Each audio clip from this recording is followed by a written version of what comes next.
Assalamualaikum warahmatullahi wabarakatuh.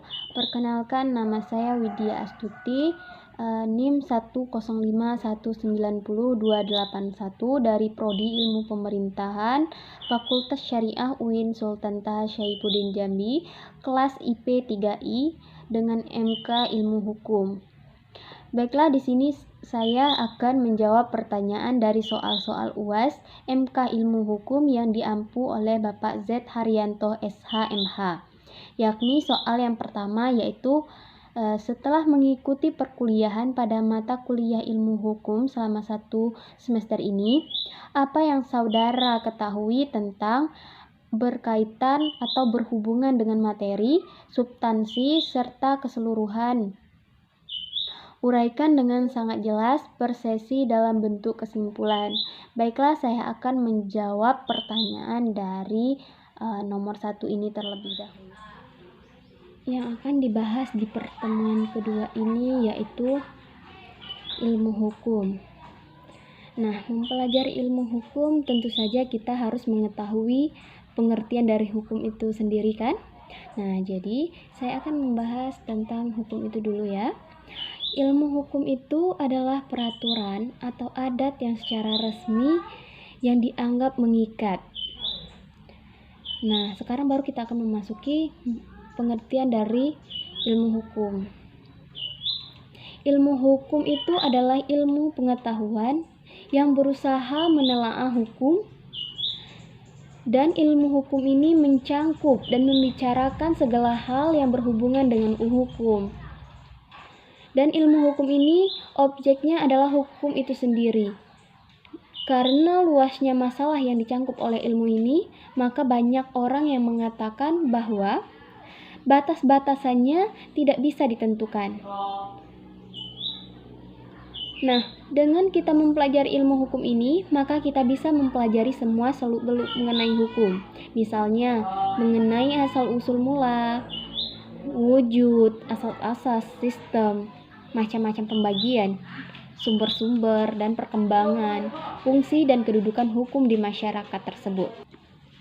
Dan ilmu hukum sebagai ilmu yang mempunyai objek hukum itu menelaah hukum sebagai suatu gejala atau fenomena kehidupan manusia dimanapun dan dari masa kapanpun. Seseorang yang berkeinginan mengetahui hukum secara mendalam itu sangat perlu mempelajari hukum itu dari lahirnya, tumbuhnya, dan berkembangnya itu bagaimana. Dan penghantar ilmu hukum. Penghantar ilmu hukum ini sering disebut dengan ensiklopedia hukum, yang merupakan pengantar atau introduction dalam mempelajari ilmu hukum. Dan ada pula yang namanya tata hukum. Tata hukum ini sering dikenal sebagai Rechtsorde atau susunan hukum. Di pertemuan ketiga ini, kita akan membahas fungsi penghantar ilmu hukum. Fungsinya yaitu memberikan pengertian-pengertian dasar, baik secara garis besar maupun secara mendalam mengenai segala sesuatu yang berkaitan dengan hukum. Dan dia juga berfungsi sebagai pedagogis, yakni menumbuhkan sikap adil dan membangkitkan minat untuk penuh kesungguhan mempelajari hukum. Dan di sini juga membahas mengenai ilmu bantu pengantar ilmu hukum, yaitu ada sejarah hukum. Sejarah hukum ini adalah ilmu yang mempelajari asal-usul terbentuknya dan berkembangnya suatu sistem hukum dalam masyarakat tertentu. Dan yang kedua ada yang namanya sosiologi hukum, yang secara empiris dan analitis, yaitu ilmu ini mempelajari hubungan timbal balik antara hukum sebagai gejala sosial dengan gejala sosial lainnya. Terus ada antropologi hukum. Antropologi hukum ini mempelajari pola-pola sengketa dan penyelesaiannya dengan sangat sederhana. Terus ada perbandingan hukum. Perbandingan hukum ini mempelajari mengenai perbedaan sistem hukum antara negara yang satu dengan negara yang lainnya. Terus ada psikologi hukum. Psikologi hukum ini adalah yang mempelajari hukum sebagai suatu perwujudan perkembangan jiwa manusia. Dan membahas mengenai metode pendekatan mempelajari hukum yaitu ada metode idealis. Metode idealis ini bertitik tolak dari pandangan hukum sebagai perwujudan dan nilai-nilai tertentu dalam masyarakat. Dan yang kedua, ada yang namanya metode normatif analitis. Metode ini yang melihat hukum sebagai lembaga otonom yang bersifat abstrak. Dan ada metode sosiologis. Metode ini yang bertitik tolak dari pandangan bahasa hukum itu sendiri sebagai alat pengantar masyarakat. Dan ada juga yang namanya metode historis. Metode historis ini mempelajari hukum dengan melihat sejarah hukumnya terlebih dahulu. Dan ada metode sistematis. Metode ini yang melihat hukum sebagai suatu sistem. Dan metode komparatif. Metode komparatif ini mempelajari hukum dengan membandingkan hukum sebagai sistem hukum dan membandingkan hukum di berbagai negara. Dan ada kajian pendekatan dalam penelitian hukum. Kajian ini sepenuhnya tergantung pada permasalahan dan tujuan penelitian hukum yang bersangkutan. Bisa masuknya unsur hukum idealis atau konsep hukum iuis constituendum dan iuis constitutum. Maka kajian pendekatannya bersifat empiris atau sosiologis logika induktif. Dan ada juga istilah dari hukum merupakan alat untuk membangun masyarakat, yaitu law is a tool of social engineering. Di pertemuan keempat ini akan membahas mengenai sejarah tata hukum di Indonesia. Pengertian sejarah itu sendiri adalah suatu pencatatan dari kejadian-kejadian penting yang ada di masa lalu yang perlu diketahui, diingat, dan dipahami oleh setiap orang atau suatu bangsa pada masa sekarang. Dan sejarah tata hukum itu ada masa pra-kemerdekaan dan ada masa pasca kemerdekaan. Pada masa pra-kemerdekaan itu ada masa kekuasaan Belanda atau masa POC, dan pada masa ini ada 3 masa perundang-undangan, yakni yang pertama masa Besluiten Regering pada tahun 1800 sampai 1855. Dan pada masa ini hanya ada satu jenis peraturan yang dikenal, yaitu peraturan pusat atau Allgemeine Verordening yang dikeluarkan oleh raja yang disebut dengan Koninklijk Besluit, yang isinya berupa tindakan eksklusif, ketetapan, dan tindakan legislatif. Dan Koninklijk Besluit ini sering disingkat menjadi KB. Dan yang kedua ada masa Regering Reglement pada tahun 1855 sampai 1926. Bentuk perundang-undangan yang dikenal pada masa ini ialah di samping wet atau undang-undangan dan Koninklijk Besluit sebagai bentuk Allgemeine Verordening yang sudah ada pula Ordonnantie dan Kronordonantie. Secara hierarkis bentuk Allgemeine Verordening yang tersusun yaitu wet berkedudukan paling tinggi, lalu diikuti oleh Koninklijk Besluit dan di bawahnya Kronordonantie dan yang terendah itu Ordonnantie. Dan yang ketiga ada yang namanya masa Indische Staatsregeling pada tahun 1926 sampai 1942. Pada masa ini ada 3 jenis bentuk peraturan, yaitu wet yang disebut dengan undang-undang, dan KB peraturan raja, Ordonnantie yaitu peraturan yang dikeluarkan oleh badan-badan di Hindia Belanda. Dan pada masa Jepang, pada pemerintahan Balatara Jepang mengeluarkan Gun Serei Nomor Istimewa tahun 1942, Osamu Serei 25 tahun 19 44 dan Gun Serei nomor 14 tahun 1942 untuk melengkapi peraturan yang telah ada sebelumnya.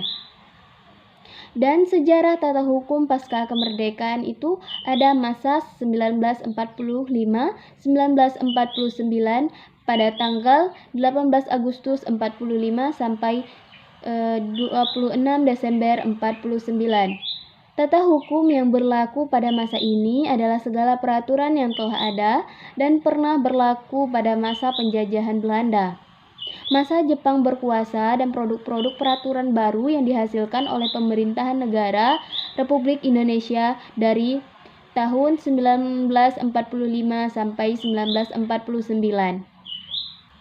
Dan yang kedua itu masa tahun 1949 sampai 1950, yaitu pada tanggal 27 Desember 1949 sampai tanggal 16 Agustus 1950. Dan pada masa ini, masa berlakunya Konstitusi Republik Indonesia Serikat atau Konstitusi RIS. Tata hukum yang berlaku adalah tata hukum yang terdiri dari peraturan-peraturan yang dinyatakan berlaku pada masa 1945 sampai 1949 dan produk peraturan baru yang dihasilkan oleh pemerintah negara yang berwenang untuk itu selama kurun waktu 27 Desember 1949 sampai dengan 16 Agustus 1950. Dan yang ketiga yaitu masa 1969 sampai 1959 pada tanggal 17 Agustus 1950 sampai 4 Juli 1959. Dan tata hukum yang diberlakukan pada masa ini adalah tata hukum yang terdiri dari semua peraturan yang dinyatakan berlaku berdasarkan pasal 142 Undang-Undang Dasar sementara tahun 1950.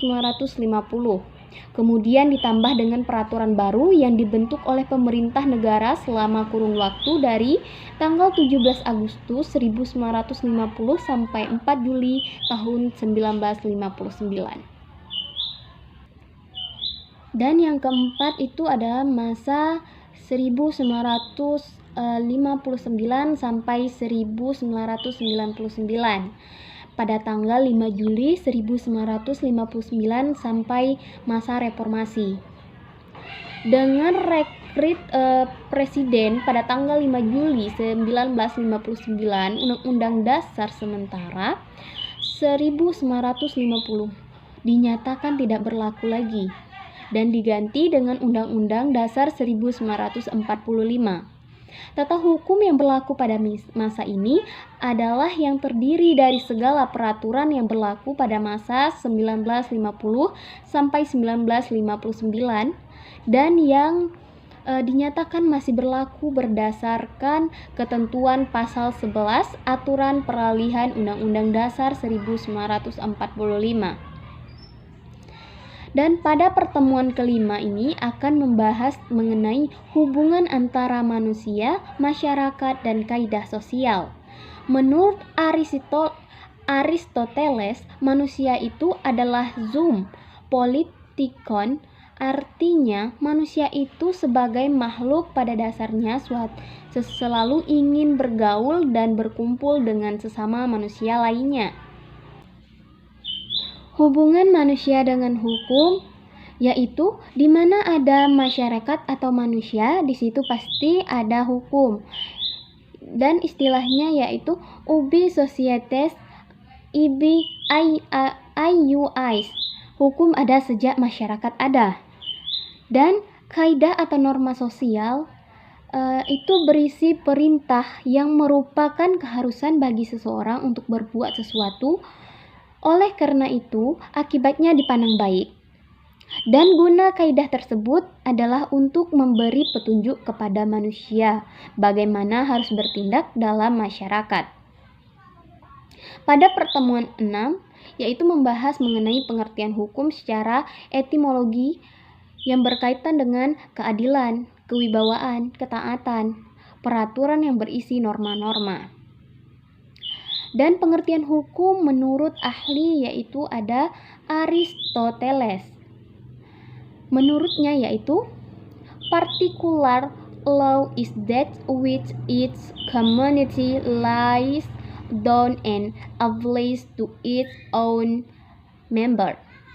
Universal law is the law of nature, yang artinya hukum tertentu adalah sebuah hukum yang setiap komunitas meletakkannya sebagai dasar dan mengaplikasikannya kepada anggotanya sendiri.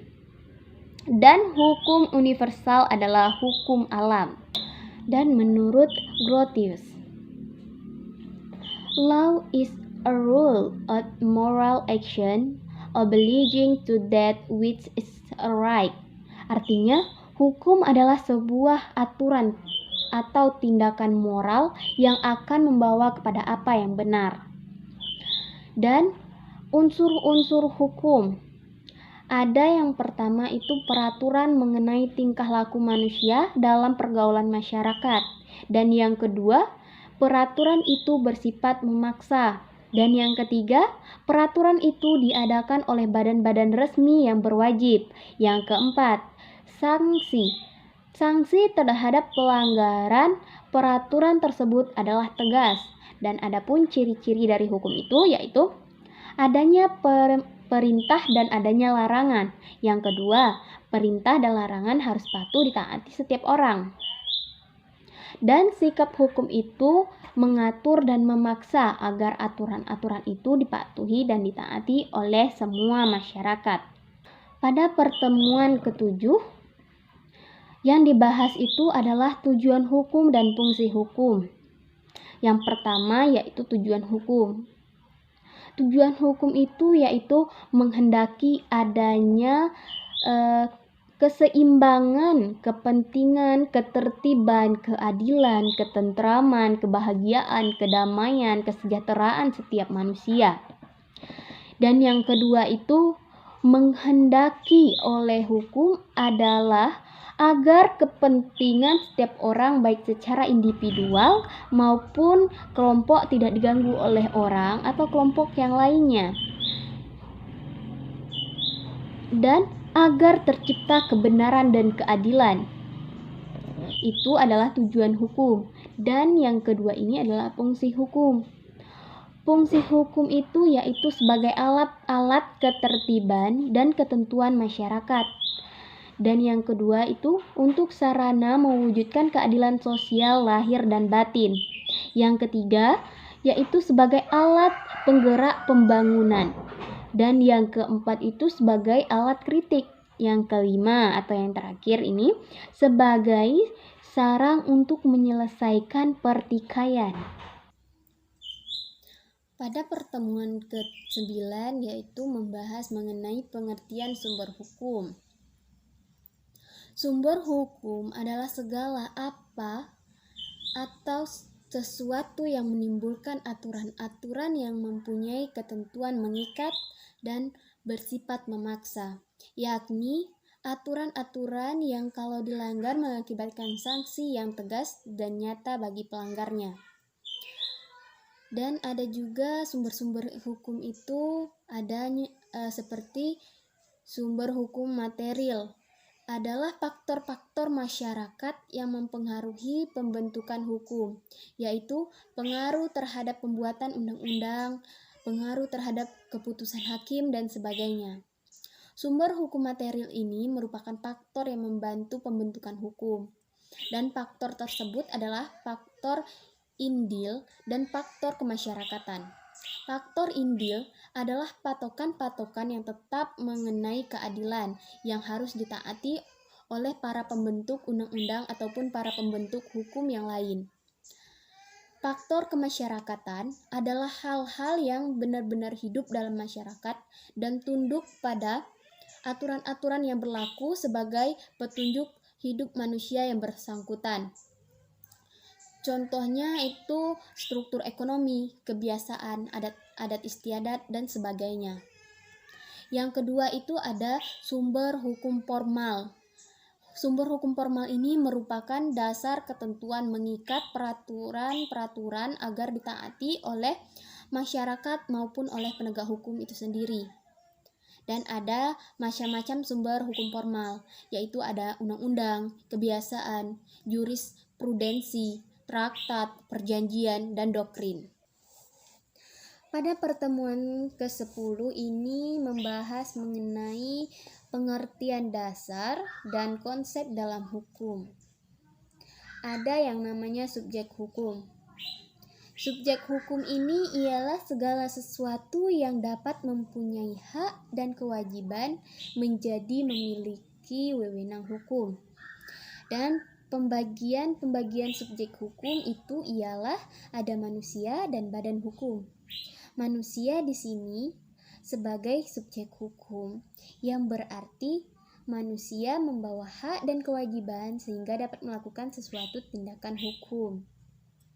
Seperti ia dapat mengadakan persetujuan, menikah, membuat wasiat, dan sebagainya. Berlakunya manusia sebagai pembawa hak mulai dari saat ia dilahirkan dan berakhir pada saat ia meninggal dunia. Pada prinsipnya, setiap orang dan tidak terkecuali dapat memiliki dan melaksanakan hak-hak, akan tetapi tidak semua orang dinyatakan cakap dalam melaksanakan hak-haknya itu. Namun, untuk dikatakan cakap itu harus memenuhi syarat-syarat sebagai berikut, yaitu orang tersebut telah mencapai usia 21 tahun dan telah menikah. Yang kedua, orang tersebut mempunyai kewenangan untuk melaksanakan hak dan kewajiban. Dan yang ketiga itu, orang tersebut harus memiliki jiwa dan akal yang sehat. Nah, badan hukum ini bukanlah orang, melainkan badan-badan hukum atau kumpulan manusia yang oleh hukum diberi status person, yang mempunyai hak dan kewajiban seperti manusia. Dan badan hukum dapat dibagi menjadi yang pertama ada badan hukum publik, yakni badan hukum yang didirikan oleh pemerintah atau negara. Yang lapangan pekerjaannya adalah untuk kepentingan umum, misalnya bank-bank negara, gitu, dan sebagainya ya. Dan yang kedua itu ada badan hukum privat. Badan hukum privat ini adalah badan hukum yang dibentuk dan disusun dan diatur oleh hukum privat dan menurut tujuannya yang dikejar dapat dibedakan dalam yang pertama ada perikatan dengan tujuan material, itu seperti masjid, gereja, dan sebagainya. Yang kedua itu ada perikatan dengan tujuan memperoleh laba, contohnya itu PT. Dan yang ketiga itu ada perikatan yaitu dengan tujuan memenuhi kebutuhan material pada kelompoknya. Yang selanjutnya yaitu pertemuan ke-11. Pertemuan 11 ini akan membahas mengenai objek hukum. Pengertian objek hukum ini adalah segala sesuatu yang berguna bagi subjek hukum, yaitu manusia atau badan hukum, dan yang dapat menjadi pokok atau objek suatu hubungan hukum, karena hal ini dapat dikuasai oleh subjek hukum. Biasanya objek hukum disebut benda. Benda menurut pasal 499 KUH Perdata ialah semua barang atau semua hak yang dapat dimiliki oleh subjek hukum. Nah, macam-macam benda yaitu menurut pasal 503 KUH Perdata, benda dapat dibedakan menjadi benda berwujud atau bertubuh, yaitu yang dapat diraba oleh panca indera seperti buku, rumah, meja, kursi, dan sebagainya. Benda tidak berwujud atau tidak bertubuh yaitu segala macam hak seperti hak cipta, hak merdeka, hak piutang, hak untuk menang, dan sebagainya. Di pertemuan ke-12 ini yaitu akan membahas mengenai hak dan kewajiban. Hak itu adalah izin dan wewenang yang telah diberikan oleh hukum terhadap setiap subjek hukum. atau yang telah diberikan kepada setiap orang. Hak itu dapat dibedakan menjadi ada hak mutlak atau hak absolut dan hak nisbi atau hak relatif. Hak mutlak atau hak absolut ini adalah hak yang memberikan wewenang kepada seseorang untuk melakukan sesuatu perbuatan di mana dapat dipertahankan terhadap siapapun juga. Sebaiknya setiap orang juga harus menghormati hak tersebut. Dan ada hak nisbi atau hak relatif. Hak nisbi ialah hak yang memberikan wewenang kepada seorang tertentu atau beberapa orang tertentu untuk menuntut agar supaya seseorang atau beberapa orang lain tertentu memberikan sesuatu dan melakukan sesuatu dan tidak untuk melakukan sesuatu. Kewajiban. Kewajiban itu adalah sesuatu beban yang ditanggung oleh seseorang yang bersifat kontraktual atau asas peksan servanda. Kewajiban ini tidak selalu muncul sebagai akibat adanya kontrak, melainkan dapat pula muncul dari peraturan hukum yang ditentukan oleh lembaga yang berwenang. Kewajiban di sini merupakan keharusan untuk menaati hukum yang disebut wajib hukum atau Rechtspflicht. Misalnya mempunyai sepeda motor, kita wajib membayar pajak sepeda motor tersebut. Hak dan kewajiban itu timbul apabila terjadi hubungan antara dua pihak yang berdasarkan pada suatu kontrak atau perjanjian. Jadi, selama hubungan hukum yang lahir dari perjanjian itu belum berakhir, maka pada salah satu pihak ada beban kontraktual, ada keharusan atau kewajiban untuk memenuhinya. Dan pada pertemuan ke-13 akan membahas mengenai peristiwa, hubungan, dan akibat hukum. Yang pertama itu peristiwa hukum.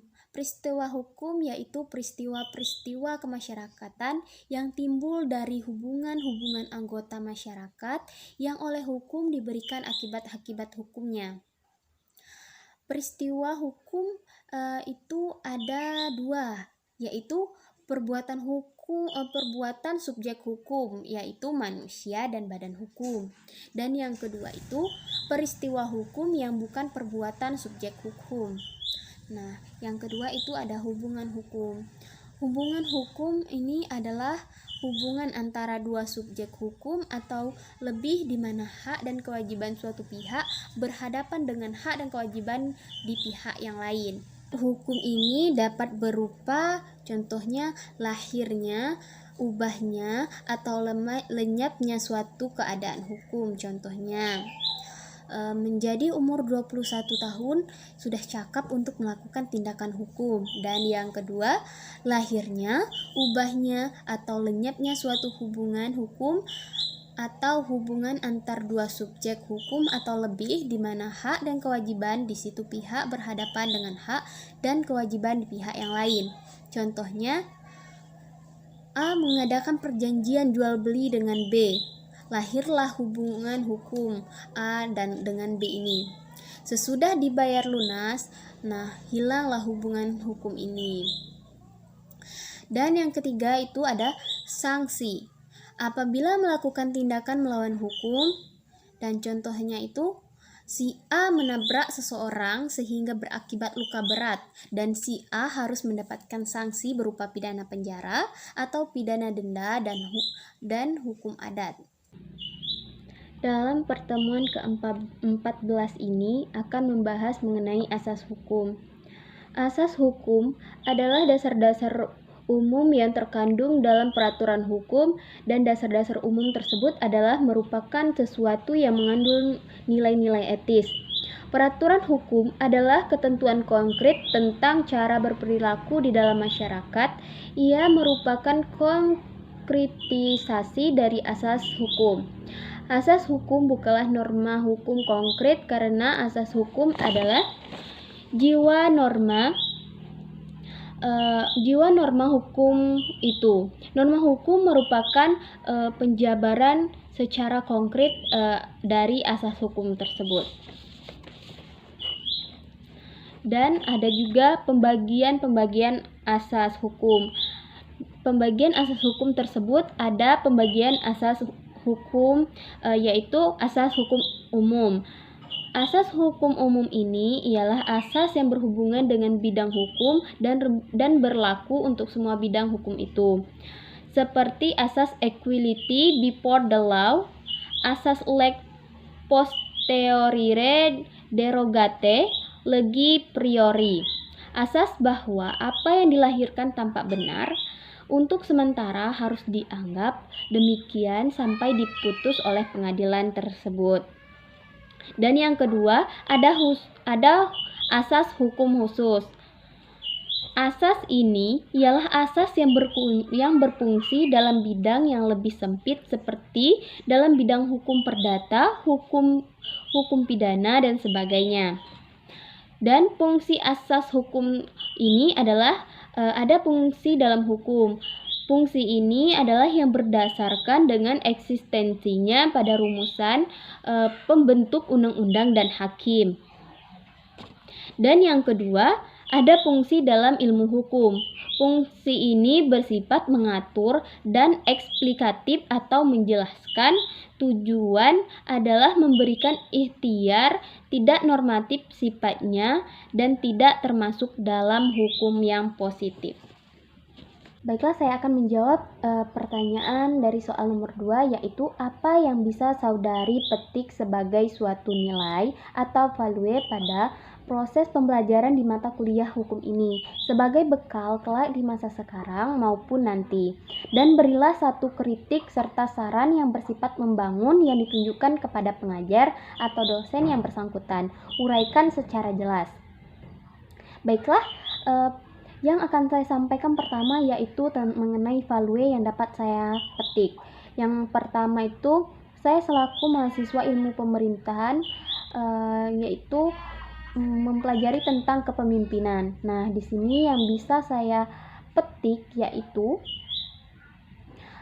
dalam belajar atau mengerjakan sesuatu itu harus cekatan, siap dalam segala kondisi, dan selalu mengutamakan integritas dan adab. Untuk kritik dan sarannya, yang terlebih dahulu akan saya sampaikan yaitu mengenai kritik. Kritiknya yaitu dalam kondisi pandemi yang tidak memungkinkan kita untuk bertemu secara langsung, dan otomatis ini menjadi tantangan baru bagi kami para mahasiswa dan mahasiswi dan para pengajar atau dosen yang seperti Bapak, yaitu kita mempunyai tujuan yang untuk dicapai masing-masing. Dan untuk Bapak dan kami para mahasiswa ini harus saling mengisi kekurangan dalam teamwork dan harus saling mengerti dengan keadaan yang seperti sekarang ini. Terlebih lagi terkait ketidakstabilan koneksi internet di masa yang sulit ini, yang disebabkan dengan adanya kuliah daring yang bertempatkan di rumah masing-masing, karena rumah dari mahasiswa-mahasiswi ini ada sebagian yang tidak tersambung dengan koneksi internetnya. Dan untuk sarannya, dalam melakukan perkuliahan online ini pasti tidak sedikit yang mengeluh bingung, panik, stres karena memikirkan keadaan yang seperti ini.